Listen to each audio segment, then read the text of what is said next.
Hello, আমি সোমা। গৃহিণীর রাই চ্যানেলে তোমাদের সবাইকে জানাই অনেক স্বাগত। ওই যে দূরে দেখছো গাড়ি যাতায়াত করছে, ওইটা হলো কল্যাণী রোড। ওর পাশেই হলো মাসিমণির বাড়ি। চারিদিকের পরিবেশটা দেখো, সবুজ গাছপালায় ভর্তি। আজকে রোদও উঠেছে খুব সুন্দর। সকাল এখন তোমার 8টা মতো বাজে। ভাবলাম তোমাদের একটু ছাদ থেকে ঘুরিয়ে নিয়ে আসি। চারিদিকটা কত বাড়িঘরে ভর্তি দেখো। এখানে এখনো প্রমোটিং চালু হয়নি মনে হচ্ছে। চারিদিকেই বাড়িঘর দেখছি। এই যে এখানে গাছটা দেখছো না, এখানের আশেপাশের মানুষের মধ্যে খুব মিল আছে। যেই বাড়িরই গাছ হোক না কেন, অন্যের বাড়িতে যদি চলে যায়, সেই বাড়িতে যেটুকু অংশ গেছে তার মধ্যে যা ফলন হবে সেটা সেই বাড়ির লোক খাবে। ব্যাপারটা কিন্তু বেশ দারুণ।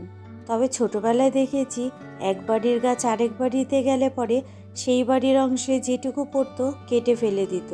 তবে এখানে দেখলাম একেবারেই তা আলাদা। বোঝা যাচ্ছে এখানে সব গাছপ্রেমী মানুষদেরই বসবাস।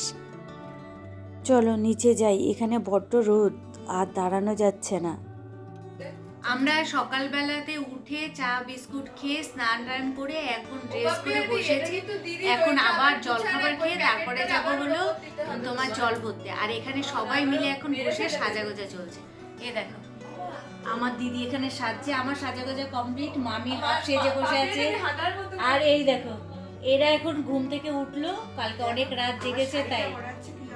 আর মামি এখনো রেডি হয়নি, রাইও এখনো পর্যন্ত স্নান করেনি, রেডি হয়নি। আর এখানে শুনুকে দেখাই, আর এই যে শুনু রেডি হয়ে গেছে, তাই তো শুনু? সবাই রেডি। এখন আমরা রেডি হয়ে যাব হলো খাবার খেতে, সকালের টিফিন। আর চলো ওখানে গিয়ে একবারে দেখা হচ্ছে। আর আমি একদম রেডি, একদম 100%, একদম আমি রেডি 100%। চলো আর পরে দেখা হচ্ছে। ছাদেই বৃদ্ধির ব্যবস্থা করা হয়েছে। নিচে উঠোন মতো আছে, তবে একেবারে ছোট। সেখানে করা যাবে না বলে তার জন্য ছাদেই করেছে। কিন্তু ছাদে আজকে প্রচণ্ড রোদ। আর দেখো একটা চাদোয়া মতো টানিয়ে নিয়েছে।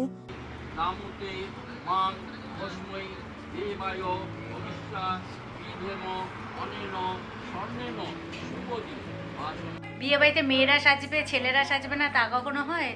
দেখো একবার বোনের কাছে সাজতে বসেছে দাদা।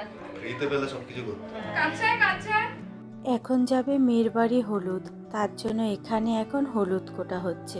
আর দেখেছো সামনেটা একদমই জায়গা নেই, এর জন্য বৃদ্ধিটা ছাদে হয়েছে। চলো এবার হলুদ কোটা দেখি। বিয়ে